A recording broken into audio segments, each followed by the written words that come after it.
Yeah. All right. Hello, everyone, and welcome to another episode of System Shock Radio.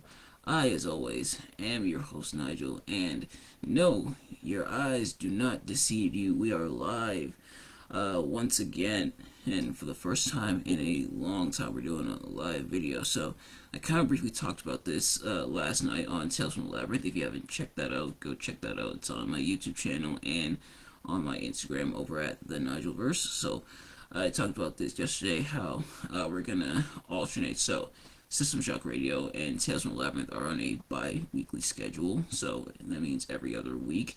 But how we're gonna do it is every other week it's either gonna be a live video like this one or a pre-recorded one like the other one.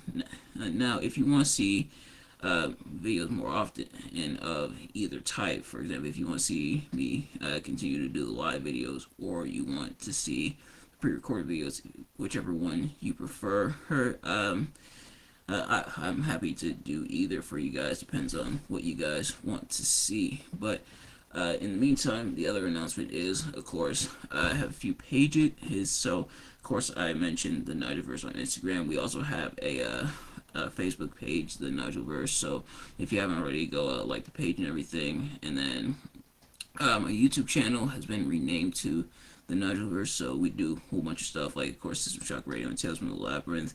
And I upload those not just on my social medias, but on there as well. Oh, and then I also do other stuff on there, such as video game reviews, movie reviews, and I even want to do a different type of video. Oh, that's coming soon. But without further ado, let's get into it. First things first, we're going to start off with the first topic. I have a few topics for you guys. And the first is going to be talking about Mario Kart versus its competitor. Now, in terms of kart racing video games, Mario Kart has almost always been seen as like the gold standard when it comes to racing games. It's the measuring stick for other racing games, where other racing games are measured to, are they as fun or as good as Mario Kart? And it feels like for a while Mario Kart never really had like firm competition against it until we got to Crash Team Racing. Now, look how Crash Team Racing took a different approach when it came to Mario Kart, and it stood out to where a lot of people compared it to Mario Kart, and some people even asked the question, is it better than Mario Kart? So the couple things that Crash Team Racing does differently is that, for starters, there's a bit of a different boost mechanic. So how it works is you go into drift, and then you can drift a couple different times in succession, and that gets you a longer boost in terms of how you drift and everything. So, it's kind of a cool mechanic. It almost sounds confusing in nature, but once you get the hang of it, it's actually a lot of fun. The other thing is that Crash Team Racing has a legitimate story mode. So Mario Kart has like the circuits, the CC races. You can race for different cups and everything, but Crash Team Racing has like a dedicated story mode, both in the original and in Team Racing Nitro Fuel. Well, there's a dedicated story mode. You have to stop the evil alien Nitrous Oxide, who wants to battle the best racer. So, you race, you take out your competition, and then you get to take on Nitrous Oxide himself. So that dedicated story mode doesn't leave it to be just as when you play Mario Kart, it's kind of boring play by yourself because there's no real story mode for you. It's fun when you play with friends, but when you're by yourself, just go for cups. But Crash Team Racing, you can do the story mode, and there's other stuff you can do, such as the time trials. There's the relics. There's the cups as well. There's quite a bit to do. So that's why a lot of people have said that Crash Team Racing feels like the only real competition in terms of that to Mario Kart, and with that, I wouldn't have to kind of agree with them. The other thing that a lot of people have said come close is like the Sega racing games, not like Sonic R back in the day because apparently that one sucked, but like the Sonic and Sega All Stars Racing, and then the Transform that came out a few years later, and then like Team Sonic Racing, although I'm not really as big a fan of that one. But those games, some people have said, also compared to Mario Kart. So Mario Kart, or even though it's gone unopposed for some time, does now have some competition. So, which you prefer? Do you prefer Mario Kart? Do you prefer some of the other racing games? Let me know in the comments. But next up, we're gonna move to a question for you guys, and that's which channel had the best animated show? So, for me, growing up, there was three main channels that I would watch on TV where I would get my animated show fix, and that was Disney Channel, Cartoon Network, and Nickelodeon.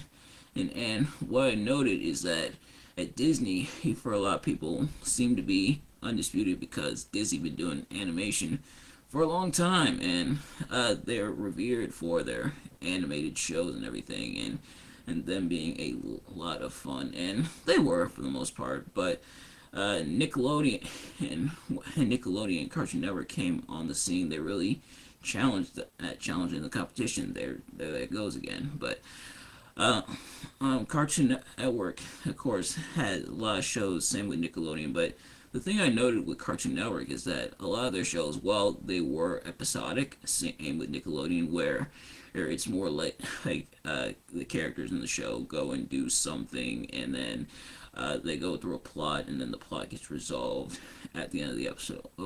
Cartoon Network also had a lot more like story based, narrative based shows where everything that happens fits an overall narrative. So that's like Adventure Time or regular show to an extent, or Teen Titan. And Cartoon Network seemed to have quite a few of those. Nickelodeon had their fair share of shows like that, such as like Avatar or like the Teenage Mutant Ninja Turtles TV show, the one from like 2012.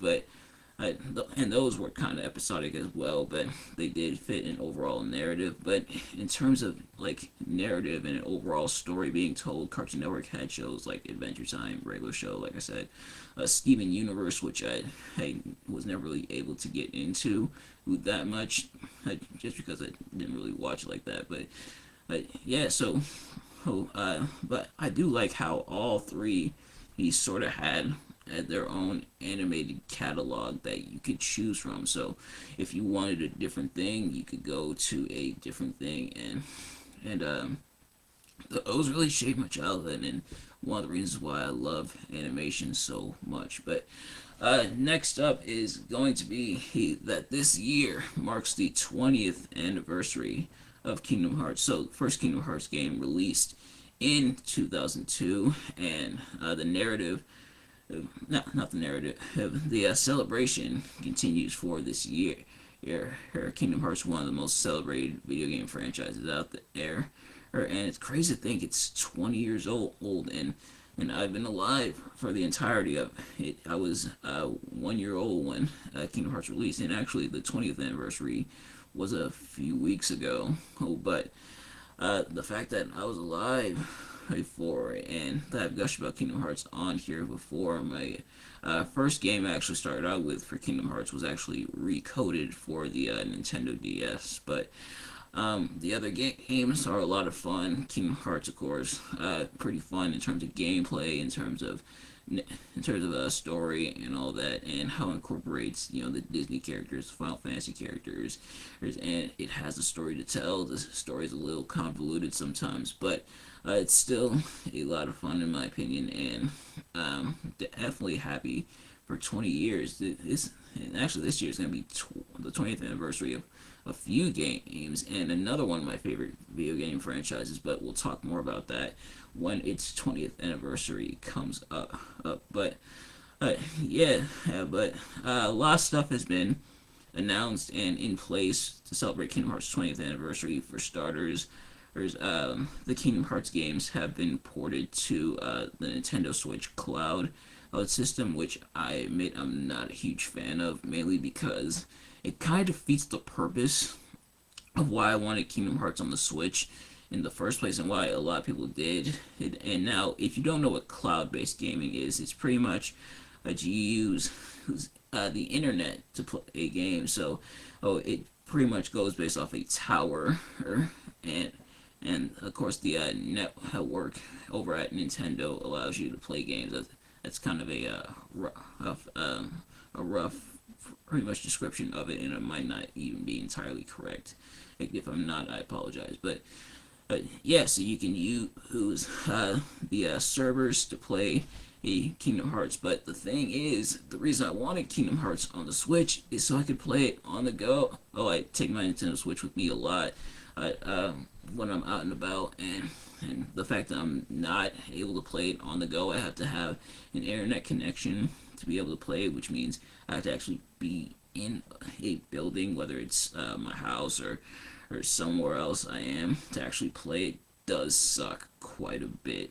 And now I understand for like Kingdom Hearts 3, because it's a very large game. I understand it being on the cloud. For example, Guardians of the Galaxy, the video game, is on Nintendo Switch's cloud software, and that's understandable because that's a pretty large game. And I understand Kingdom Hearts 3 being on there because that is a large game. But then, and you got 2.8, which I can kind of make an exception for, even though one of the games in 2.8, which was Dream Drop Distance, was originally released for the 3DS, but sure. And the other one is pretty much just cutscenes, which is Kingdom Hearts Union Cross. But then the 1.5 and 2.5 remix games are on the cloud as well. Those games were released for PS3, so which means the Nintendo Switch should run them pretty much just fine.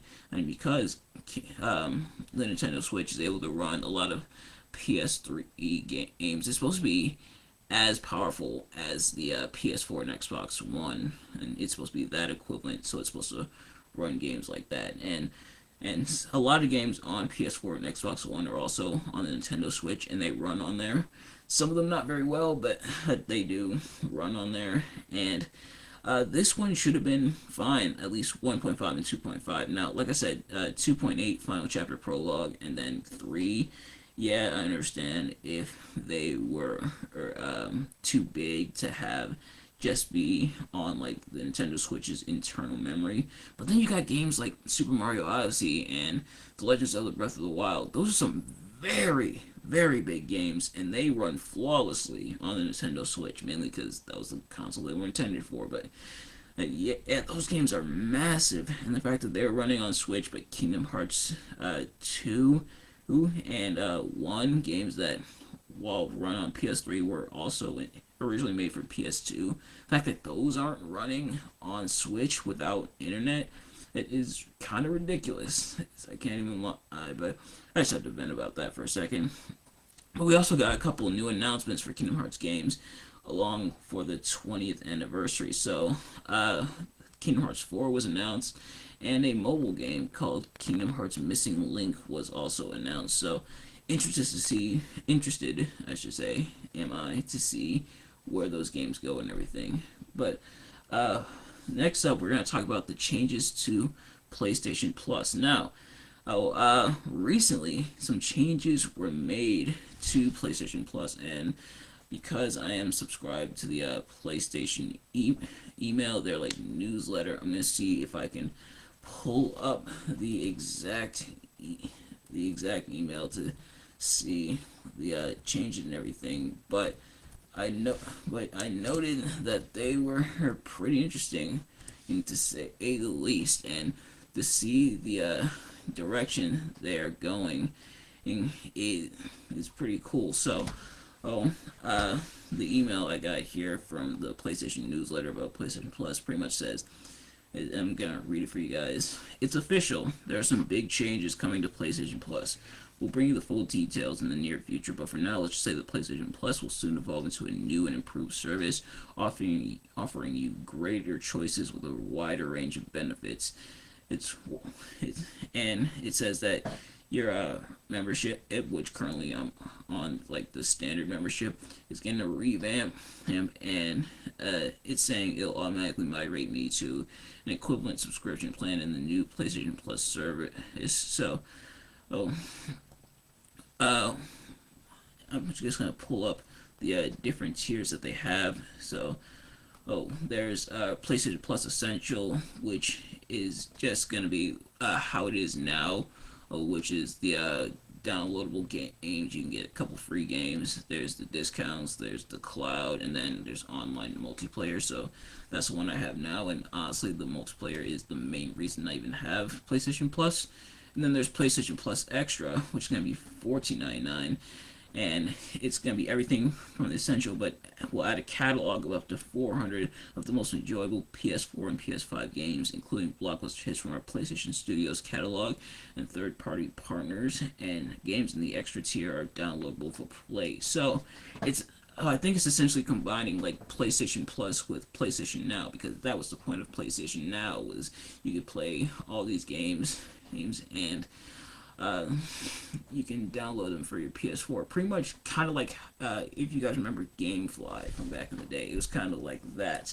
And then there's PlayStation Plus Premium, which is $17.99, and it provides the benefits from Essential and Extra, and adds up to 340 additional games, including PS3 games available via cloud streaming, a catalog of beloved classic games available in both streaming and download options from the original PlayStation, PS2, and PSP, I should say, generations, and offers cloud streaming access from original PlayStation, PS2, PSP, and PS4 games offered in the extra and premium tiers in markets where PlayStation Now is currently available. Customers can stream games using PS4 and PS5 consoles and PC, and it'll also offer time and limited game trials, so customers can try select games before they buy. So just like GameFly. So this is pretty interesting stuff. The fact that now they're going to be bringing over a lot of those PS3 games over to this new PlayStation Plus, and it's similar